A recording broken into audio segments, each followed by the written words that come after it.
Suatu malam, seorang raja ditemani kepala keamanannya menyamar sebagai orang biasa untuk melihat sendiri keadaan masyarakat. Di suatu tempat, ia menemukan seorang pria tergeletak dalam kondisi tak bernyawa. Tak ada satu orang pun yang peduli melihat jenazah itu.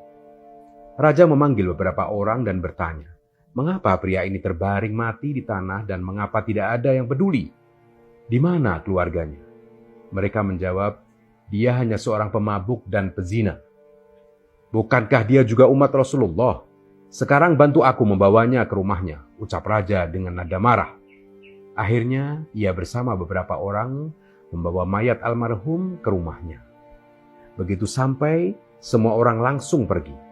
Tetapi raja dan pembantunya tetap berada di sana.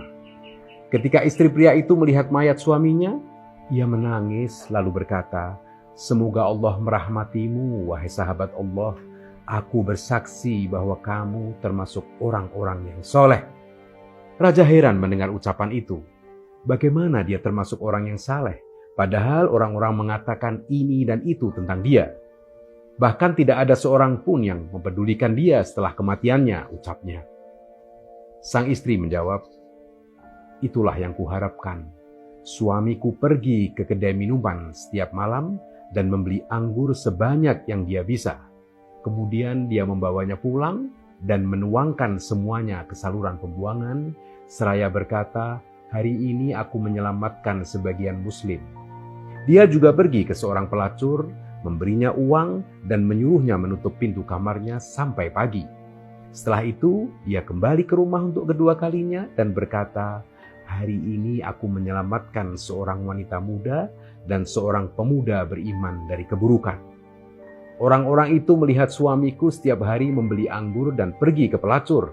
Akibatnya, mereka membicarakannya dan menyimpulkan bahwa suamiku adalah seorang ahli maksiat. Suatu hari aku pernah berkata kepada suamiku, apabila kelak engkau mati, maka tidak akan ada orang yang mau mengurusi jenazahmu. Tidak akan ada orang yang mau memandikanmu, menyolatkanmu, dan menguburkanmu. Sambil tertawa suamiku menjawab, jangan khawatir istriku, sultannya orang-orang mukmin bersama orang-orang saleh akan mengurus dan menyolatkan jenazahku. Mendengar itu, raja tak bisa menahan tangis. Dia berkata, demi Allah, dia telah mengatakan yang sebenarnya, karena aku adalah raja yang ia maksudkan. Besok kami akan memandikannya, menyolatkannya, dan menguburkannya. Raja itu adalah Sultan Murad, seorang sultan yang pernah memimpin dinasti Utsmaniyah. Jangan terlalu mudah menilai dan menghakimi seseorang, karena kita tak pernah tahu seluruh keadaannya. Jaga lisan dan jaga hati kita dalam menilai orang lain. Yang terbaik adalah menilai diri sendiri. Mari syukuri, karena hidup adalah anugerah.